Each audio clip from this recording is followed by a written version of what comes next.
Todo pasó en Semana Santa esa noche. Escuché pasos afuera de mi casa, pero cuando miré no había nadie. Esto que les voy a contar pasó hace como 4 años, por ahí de 2019, justo antes de que todo esto de la pandemia empezara.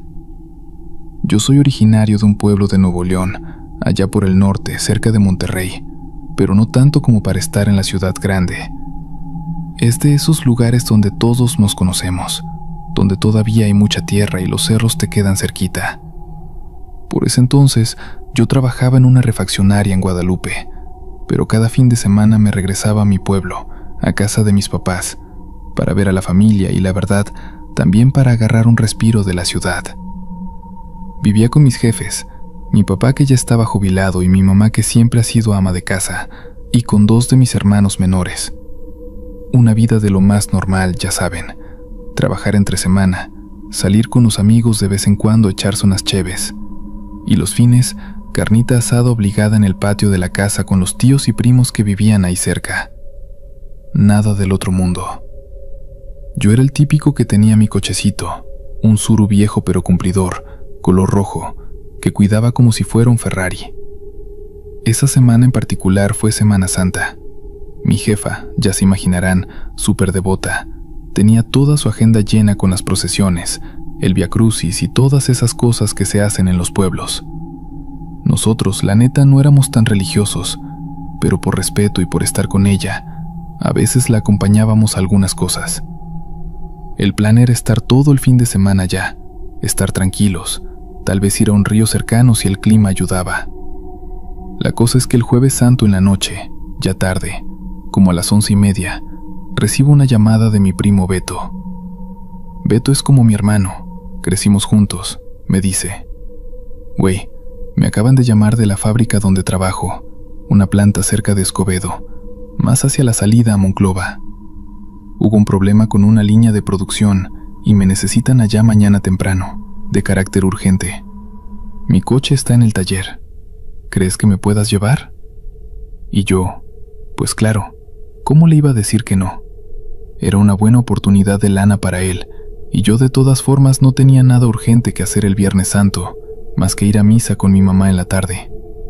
Le dije: «Va, primo, pero vete mentalizando que vamos a salir bien temprano para no agarrar tráfico». Quedamos en que yo pasaba por él a su casa en Guadalupe a las 5 de la mañana del Viernes Santo. Así calculábamos llegar a Escobedo antes de las 7. Él se quedaba a trabajar y yo me regresaba a mi pueblo.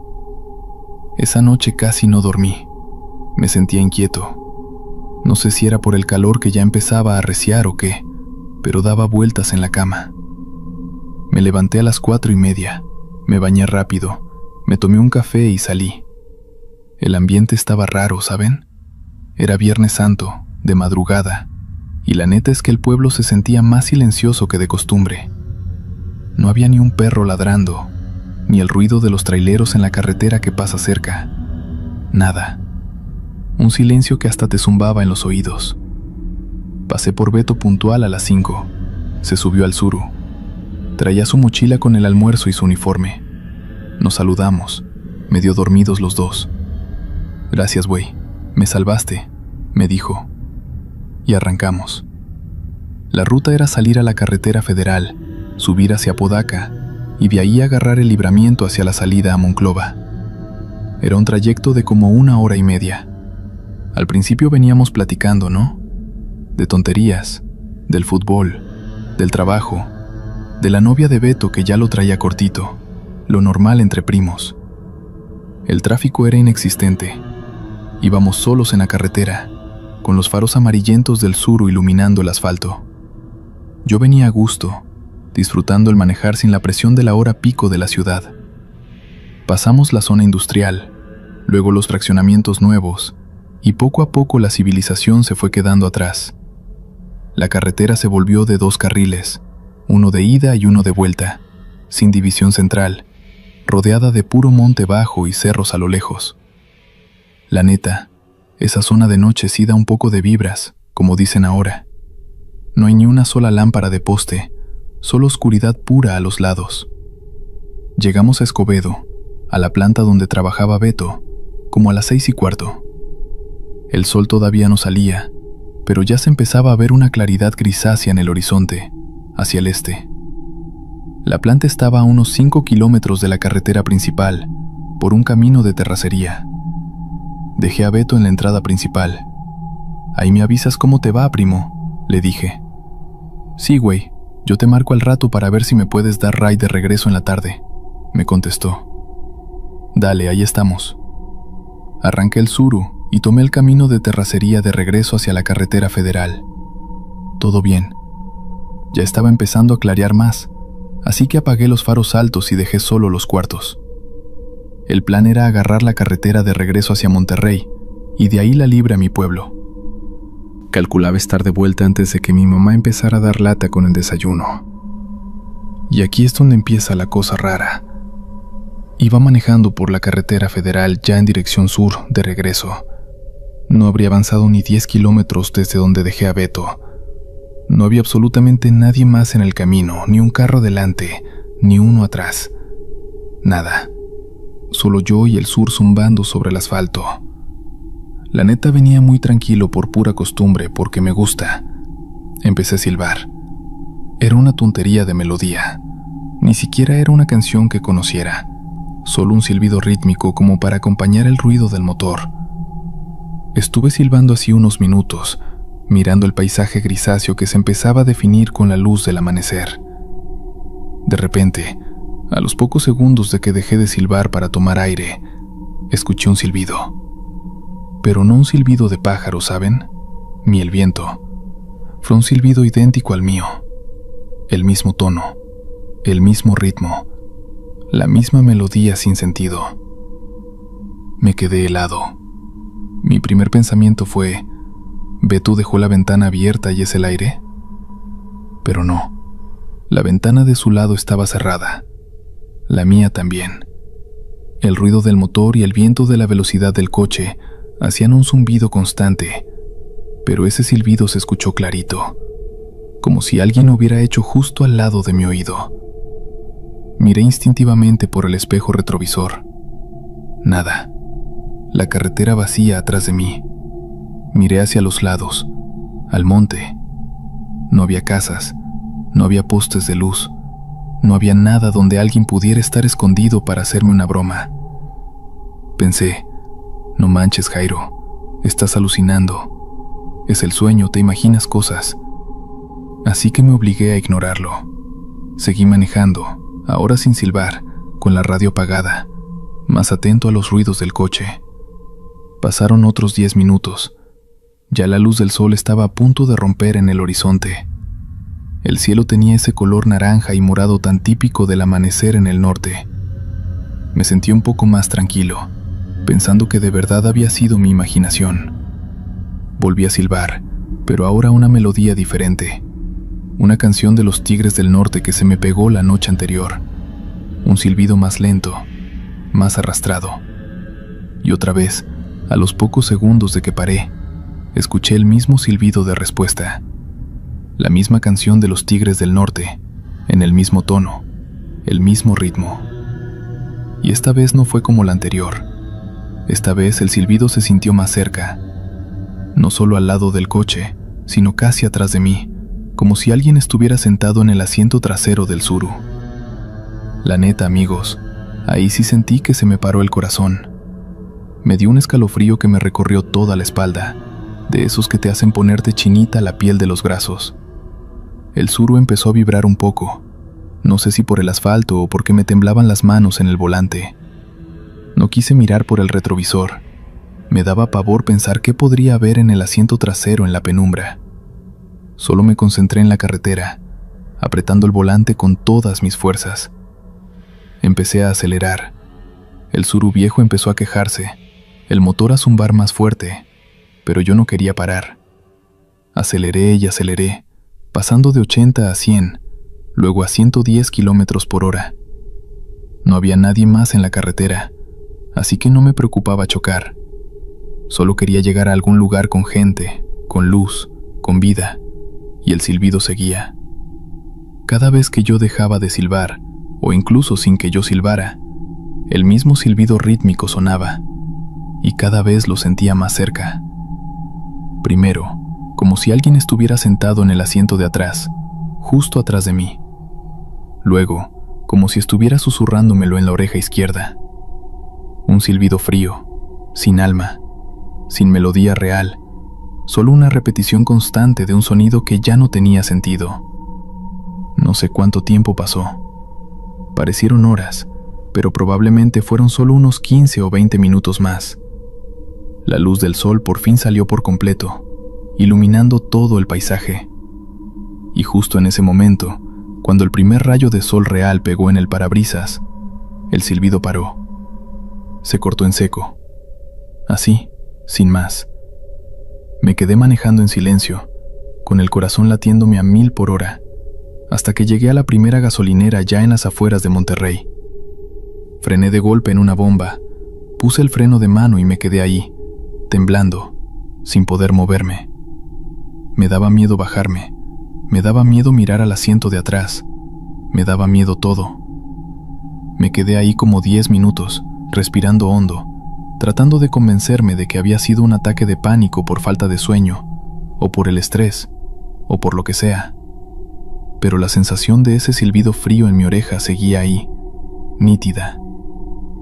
Finalmente me bajé del coche. Lo primero que hice fue abrir la puerta trasera. Vacía. No había nada, ni rastro de nadie. Revisé el maletero. Vacío también. Me tomé un café negro en la tienda de la gasolinera, todavía temblando un poco. El tipo de la caja me miró raro. ¿Todo bien, amigo? Te ves medio pálido, me dijo. Sí, todo bien. Solo mucho sueño. Manejé de madrugada. Le contesté forzando una sonrisa, pero la verdad es que estaba aterrado. Regresé a mi pueblo en silencio, ya con el sol a todo lo que da. No le conté nada a nadie ese día. Fui a misa con mi mamá en la tarde fingiendo estar tranquilo, pero cada vez que el padre hablaba de la pasión de Cristo y de los sufrimientos en la cruz, yo solo podía pensar en ese silbido siniestro. En la cena, estábamos todos en la mesa, mis papás, mis hermanos, mis tíos que habían venido de visita, mi tía abuela Chole, una viejita de más de 80 años que siempre ha vivido en el pueblo, estaba ahí también. Ella es de esas señoras que saben todas las leyendas y creencias viejas de la región. No sé por qué, pero la neta, no me pude aguantar. Les conté lo que me había pasado esa madrugada. Empecé como algo curioso, ¿no? Como, oigan, qué raro me pasó hoy. Iba manejando y como que escuchaba eco de mi silbido. Pero a medida que avanzaba en la historia, mi voz se fue quebrando. Y les conté cómo el silbido se sentía más cerca. Cómo parecía que alguien me lo susurraba en la oreja. Todos me escuchaban en silencio, con caras de incredulidad. Mi papá dijo algo como, pues, ¿qué traías en la cabeza, hijo? Es puro sueño. Mi mamá, preocupada, me dijo, ay, Jairo, por eso te digo que no manejes a esas horas. Mira cómo te pones. Mis hermanos se rieron un poco, pero mi tía Chole no dijo nada. Se quedó mirando fijamente su plato, con una expresión seria, casi solemne. Cuando todos terminaron de hablar y la plática se movió a otro tema, ella se me acercó. Me puso su mano viejita y arrugada en el brazo. Hijo, me dijo, con una voz bajita pero firme, que solo yo podía escuchar. En Semana Santa no se silba. Yo la miré confundido. ¿Por qué, tía?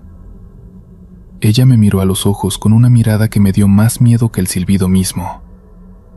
Porque en Semana Santa, el diablo anda suelto, y cuando silbas en la madrugada, no sabes quién te contesta.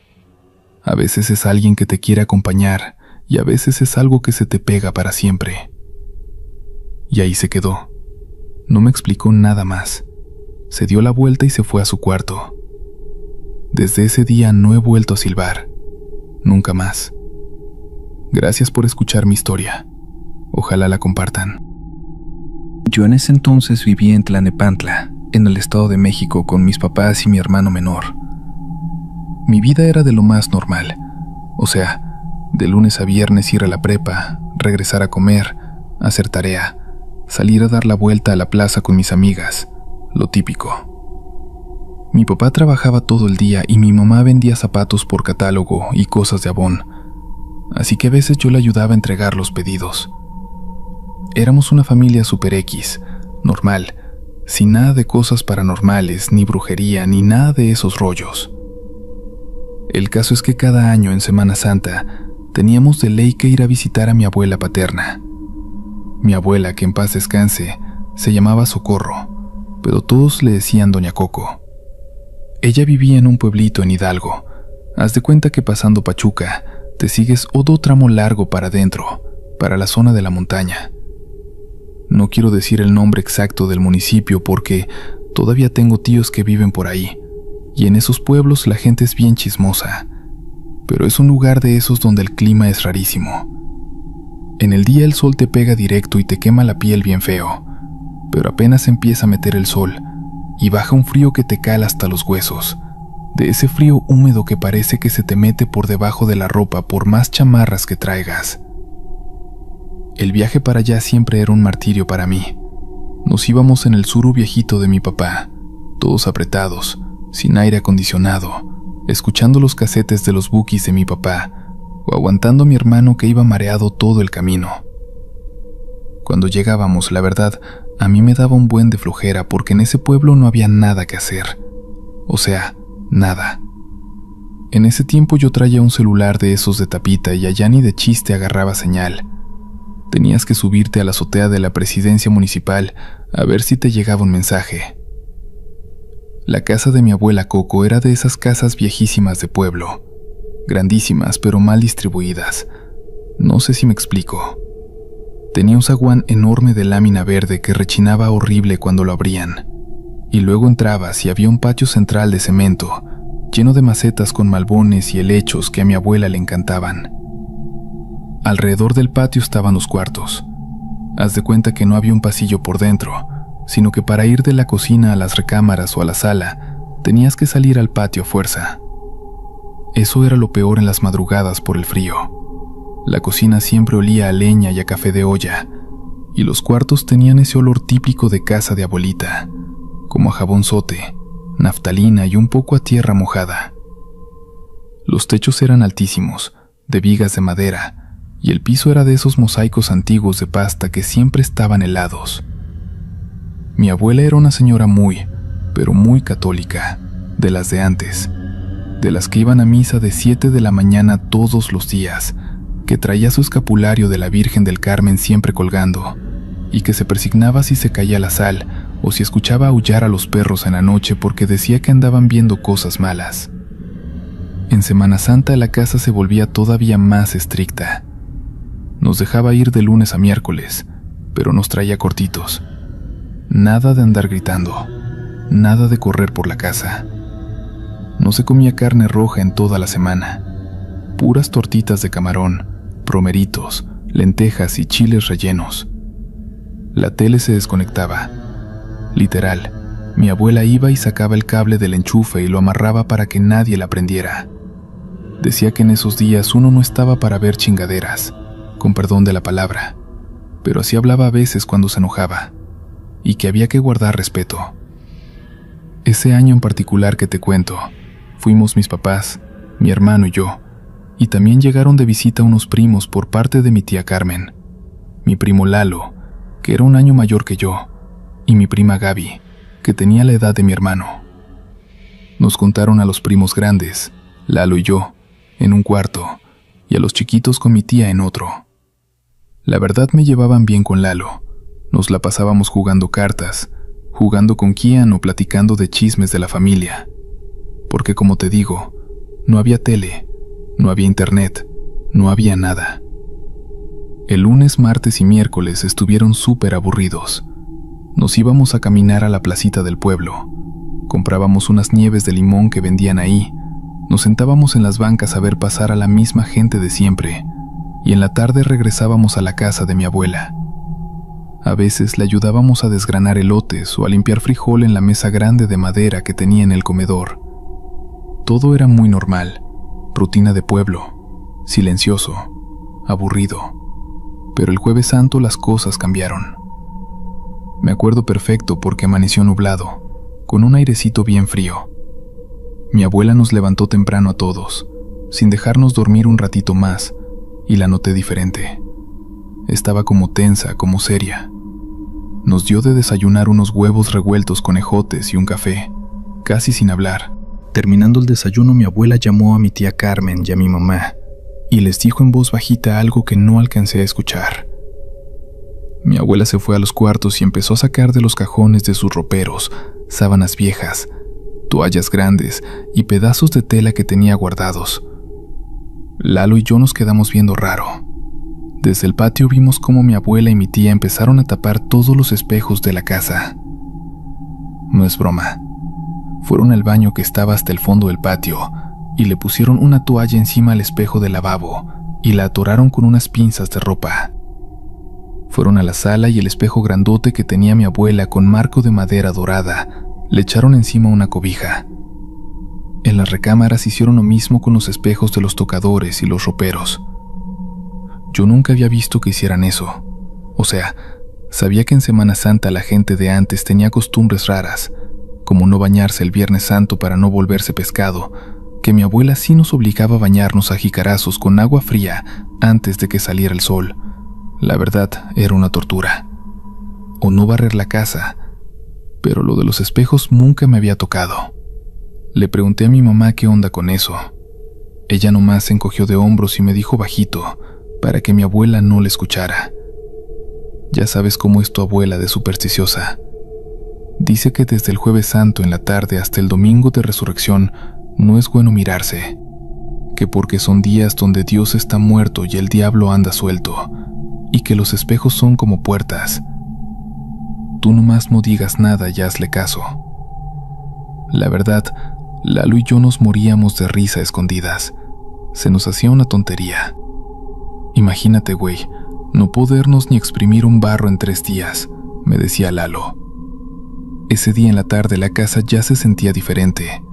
Sin la tele, sin espejos, con mi abuela rezando rosarios a cada rato y exigiéndonos que camináramos quedito. La casa se sentía como si estuviéramos en un velorio, un silencio bien pesado. Ya ni siquiera los ruidos de la calle se escuchaban tanto. Yo me aburrí muchísimo. Lalo se quedó dormido en la recámara, y yo la verdad ya estaba harta de leer unas revistas TV Notas viejísimas que encontré de mi tía. Así que me puse a caminar por la casa. Anduve por el patio, le di de comer al perro de mi abuela, un perrito callejero todo feo que se llamaba Solo Vino, y luego me fui para el pasillo del fondo hasta atrás de la casa, pasando el lavadero de piedra y el tendedero. Había un cuartito que casi siempre estaba cerrado. Era el típico cuarto de los tiliches. Ahí mi abuela guardaba de todo: botes de pintura secos, cajas de cartón con ropa vieja, sillas de plástico rotas, herramienta de mi abuelo que ya tenía años de fallecido, y cosas que luego iban a servir, pero que nomás acumulaban polvo. La puerta de madera estaba media caída de las bisagras, así que no cerraba bien. Siempre estaba como emparejada. Como no tenía nada que hacer, y la verdad, yo de chiquita era bien chismosa y me gustaba andar esculcando, me metí al cuarto. Adentro olía a encierro, a humedad y a polvo viejo. Había poca luz porque la única ventanita que tenía daba a un baldío y estaba llena de telarañas. Me puse a mover cajas nomás por curiosidad, viendo fotos viejas y discos de vinilo rayados. En una esquina, tapada con una sábana de plástico transparente y unas cajas pesadas encima, encontré una máquina de coser viejísima. Pero atrás de la máquina, apoyado contra la pared y medio tapado con una tela floreada que estaba llena de polvo, vi que había algo de madera.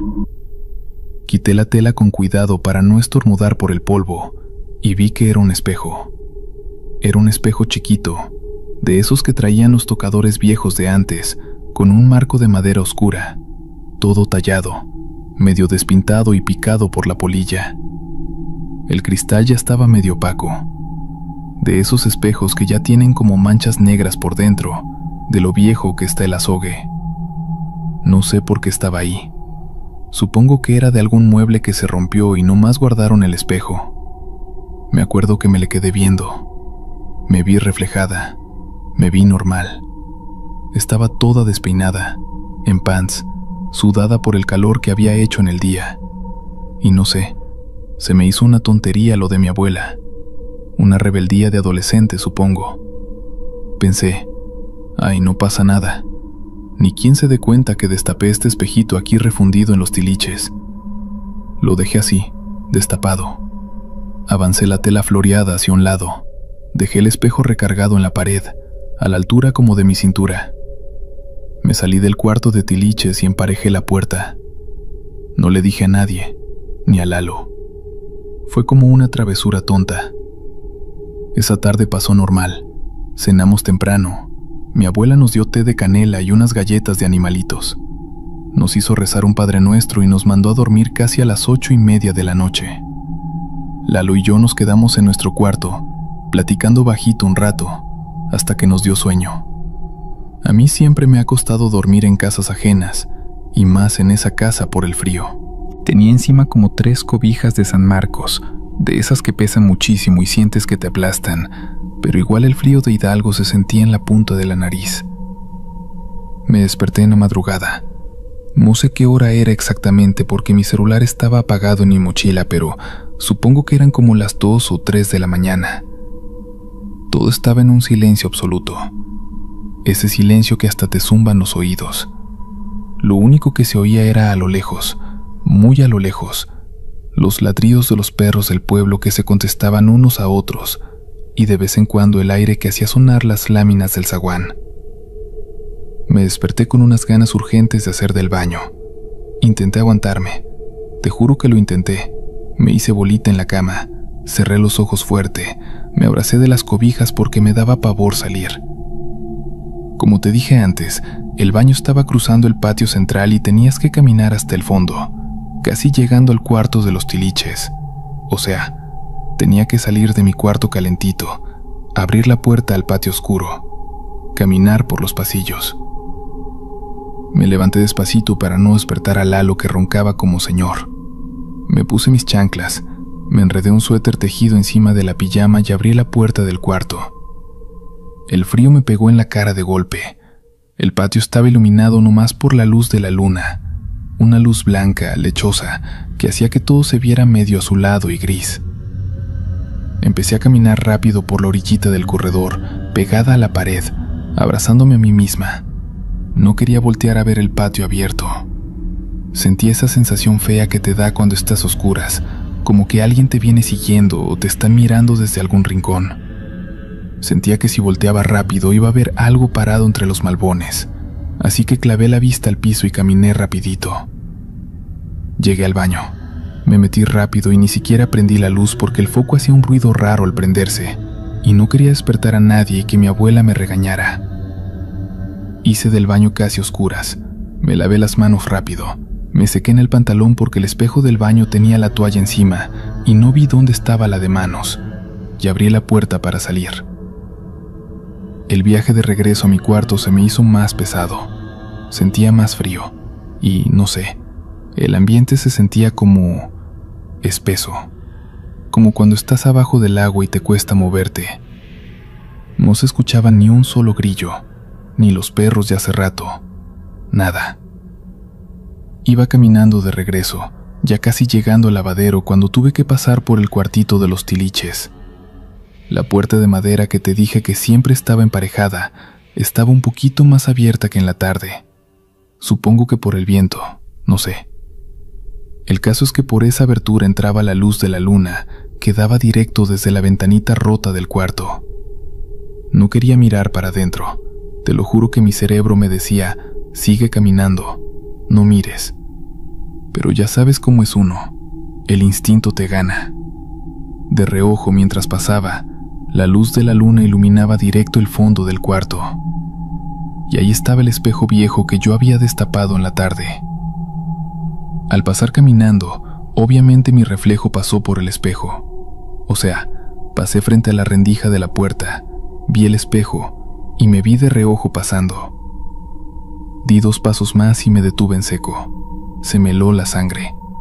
O sea, no fue un susto de que brincara o gritara, fue una sensación en el estómago, como si me hubieran echado un balde de agua con hielos por dentro. una punzada de terror puro que me paralizó las piernas, porque cuando yo pasé caminando, el reflejo en el espejo no pasó al mismo tiempo. No sé cómo explicarlo para que no suene a locura, de verdad, pero imagínate que pasas frente a un espejo y tú ves de reojo que tu reflejo no va a la par tuya. Fue como si hubiera un retraso, como cuando ves un video en internet y el audio va desfasado de la imagen. Yo ya había dado 2 pasos pasando la puerta y por el rabillo del ojo vi que la figura en el espejo apenas iba terminando de pasar. Me quedé quieta, congelada en el patio a 1 metro de la puerta entreabierta. Apenas respiraba. Mis ojos estaban pelones, fijos en la nada, tratando de procesar qué diablos acababa de ver. Mi mente intentaba buscarle lógica. Fue la luz, fue mi imaginación. Estoy medio dormida. Fue mi sombra. Pero yo sabía lo que vi. Con un miedo que no te puedo describir, giré el cuello despacito, muy despacito, hacia la rendija de la puerta para mirar directo al espejo. Ahí estaba, a la altura de mi cintura, el cristal opaco. Me asomé un poco, me acerqué medio paso y me vi en el espejo. Estaba yo, envuelta en mi suéter, con el pelo alborotado y la cara pálida por la luz de la luna. Todo parecía normal. Mi reflejo estaba ahí, mirándome. Empecé a relajarme, suspiré. Pensé, qué pendeja eres, Jimena. Te asustas de tu propia sombra. Ya vete a dormir. Levanté mi mano derecha lentito para acomodarme el mechón de pelo que me caía en la cara. Y el reflejo no la levantó. Te lo juro por la vida de mis papás que no la levantó. La Jimena del espejo se quedó quieta, con los brazos cruzados agarrándose el suéter, mirándome fijamente. Sus ojos se veían raros, como más oscuros, como vacíos. Y su cara no tenía la expresión de terror que yo sentía que tenía en ese momento. Estaba seria, neutra. Pasó 1 segundo, 2 segundos. Yo con la mano levantada tocando mi pelo, y ella abajo quieta. Y de repente el reflejo sonrió. Pero no fue una sonrisa mía. Yo tengo los dientes chuecos de un lado, y esa sonrisa era perfecta, pero forzada, estirada de más, como si le doliera sonreír, enseñando unos dientes que se veían grises en la oscuridad. Y apenas terminó de sonreír, el reflejo levantó la mano derecha y se tocó el pelo. Tarde lo hizo, segundos después que yo, como si estuviera burlándose de mí, como imitando lo que yo acababa de hacer pero a destiempo. No grité, no pude. La garganta se me cerró por completo. Sentía un nudo del tamaño de una piedra que no me dejaba ni pasar saliva. Los ojos se me llenaron de lágrimas del puro pavor. Sentí que las piernas se me hacían de trapo. Me di la vuelta y corrí.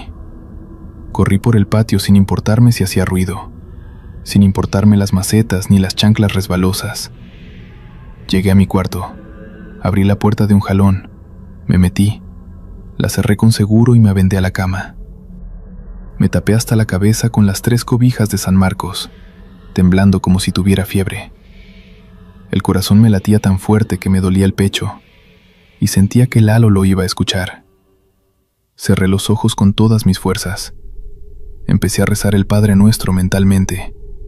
Me lo repetía una y otra vez, y cada vez que cerraba los ojos, veía esa sonrisa forzada, esos dientes grises y esa mano levantándose tarde. Me la pasé llorando en silencio, sudando frío abajo de las cobijas, escuchando cada crujido de la casa, esperando que en cualquier momento se abriera la puerta de mi cuarto o que alguien me jalara la cobija. No dormí nada, nada. Vi cómo la luz del día empezó a colarse por las rendijas de la ventana. Escuché los gallos cantar. Escuché a mi abuela levantarse al patio y empezar a mover sus cubetas de agua para regar las plantas.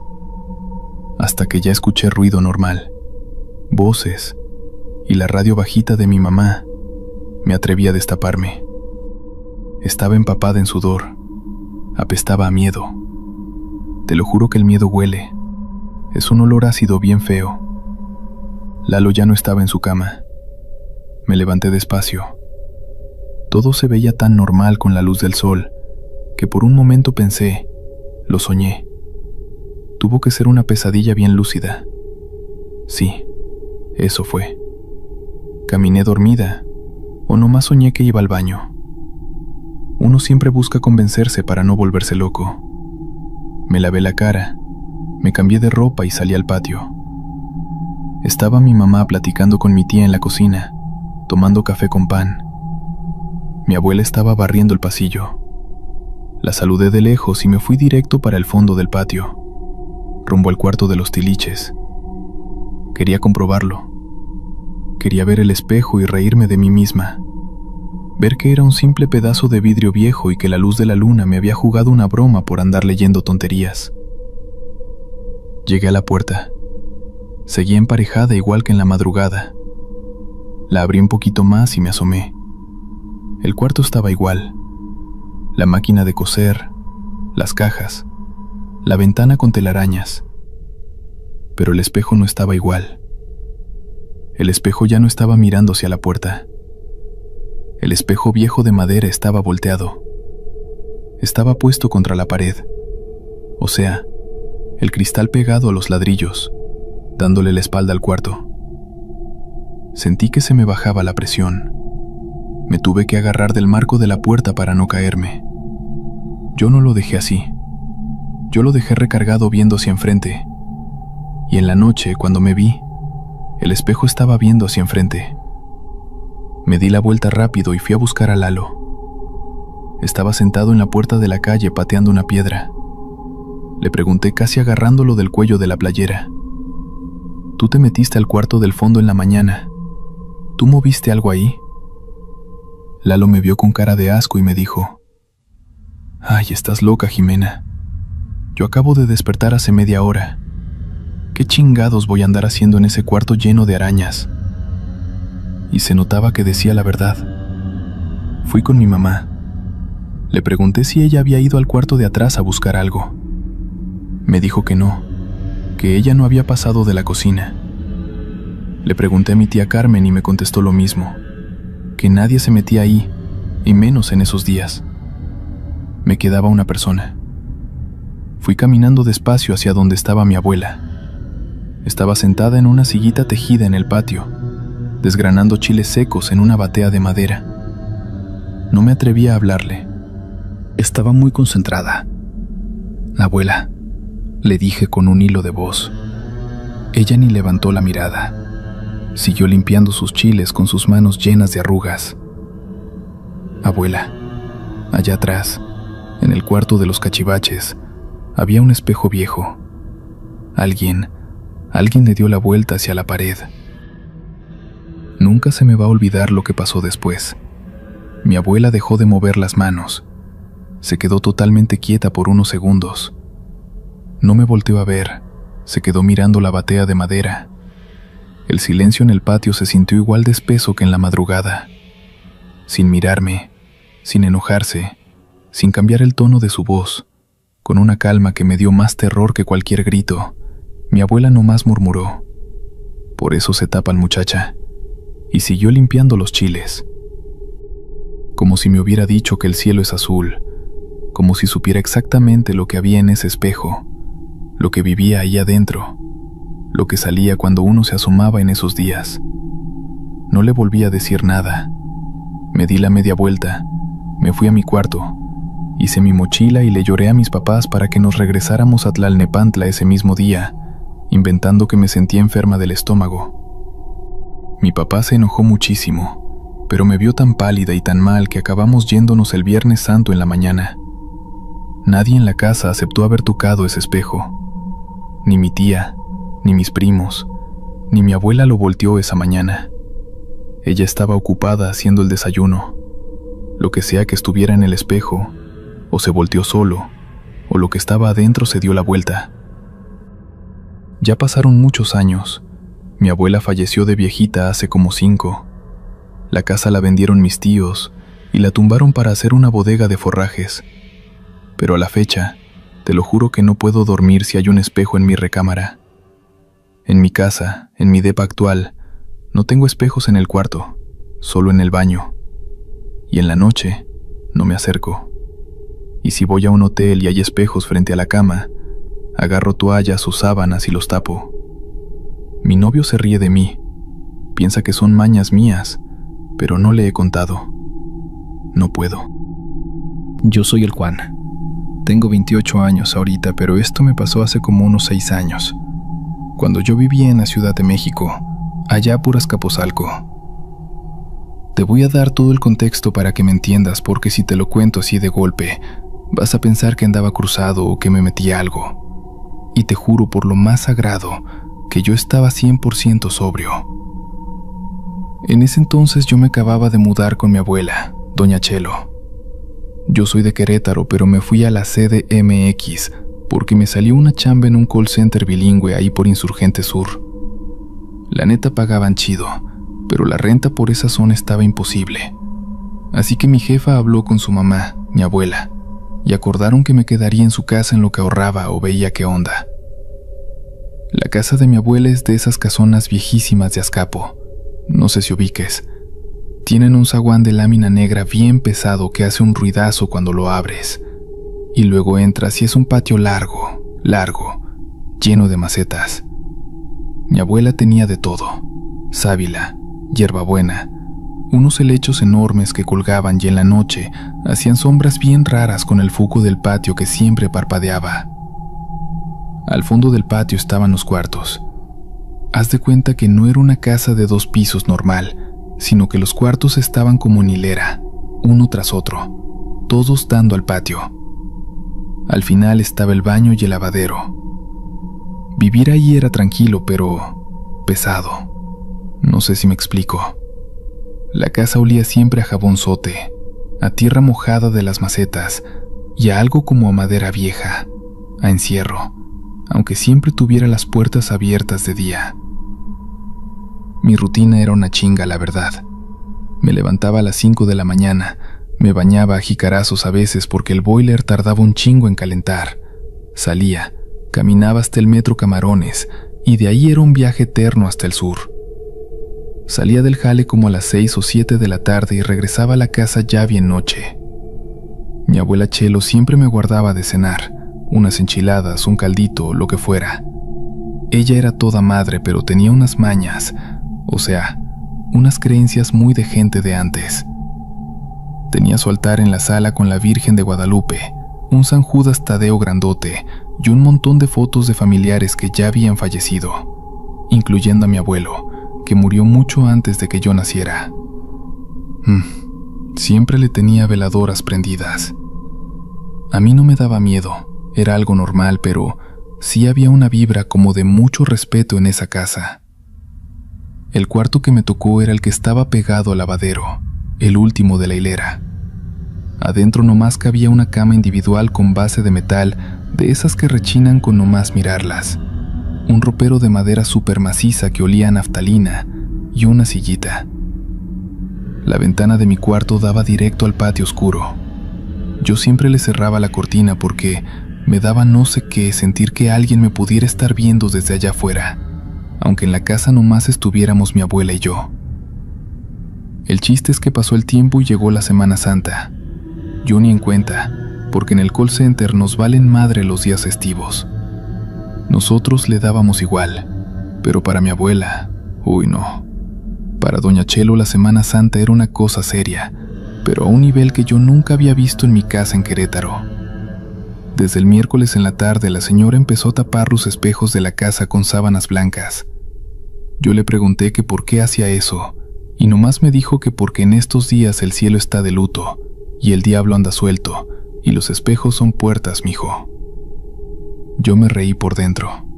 Ya sabes, uno de morro se cree muy acá, muy escéptico, pero no le dije nada para no faltarle al respeto.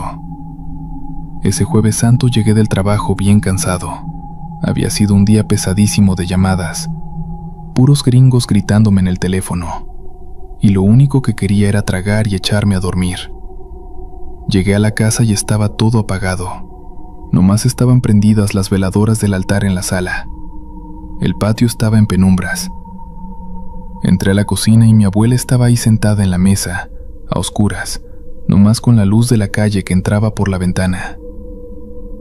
«Ya llegué, abue», le dije, hablando normal, medio fuerte. Ella me hizo «shh» de inmediato, poniéndose el dedo en la boca. «Habla bajito, Eduardo», me susurró, bien seria. Tenía una cara que nunca le había visto, como de angustia o de mucho respeto. «Ya pasó la medianoche, ya es Viernes Santo». «Ah, perdón», le contesté bajando la voz. «¿Qué hay de cenar?» «Te dejé unas tortas de papa en el comal. Cómetelas, pero no prendas la tele de la sala, y cuando te vayas a tu cuarto no quiero ruido. Hoy no es día de hacer ruido en la madrugada». Yo le dije que sí, que no había pedo. Me comí mis tortas frías, me tomé un vaso de agua y me fui a mi cuarto. Cerré la puerta de madera, le pasé el pasador, siempre lo hacía por costumbre, y me dejé caer en la cama. Hacía un calorón de esos que hacen en la Ciudad de México en abril, que sientes que el aire está pesado, seco, como que no corre nada de viento. Ni un grillo se escuchaba afuera. Había un silencio de esos que te zumban los oídos, no sé si te ha pasado. Un silencio que hasta te incomoda. Como no tenía sueño todavía por el café que me había chingado en el jale, saqué mi celular. Era de esos teléfonos chafitas que la batería le duraba bien poco, así que lo conecté al cargador que estaba en el enchufe al lado de mi cama. Me acomodé boca arriba y me puse a ver videos en YouTube. Ya ni me acuerdo qué estaba viendo, creo que videos de gameplays o pendejadas así de risa, de esas compilaciones de caídas. El caso es que, como no traía audífonos, se me habían roto en el metro la semana pasada, pues le puse el volumen a la bocina del celular, tampoco al máximo, pero sí lo suficiente para escuchar bien, como a la mitad. Se me olvidó por completo lo que me dijo mi abuela del ruido, la verdad. Uno no piensa en esas cosas. Para mí era una noche normal. Yo nomás quería desestresarme un rato antes de dormir. Llevaba como unos 20 minutos viendo videos. La casa estaba sumida en ese silencio total. Y de repente, el sonido del video que estaba viendo empezó a bajar. Haz de cuenta que en la pantalla apareció la barrita del volumen y vi cómo iba bajando solita. De la mitad bajó a un cuarto, luego casi a nada. Yo pensé, puta madre, ya se me chingó el touch del teléfono. Le piqué al botón de subir volumen. La barrita subió. El sonido regresó a la normalidad. Seguí viendo el video. Pasaron como 10 segundos y otra vez. La barrita del volumen apareció en la pantalla y empezó a bajar. Tic, tic, tic. Como si alguien estuviera dejando presionado el botón de bajar volumen hasta que se quedó en mute.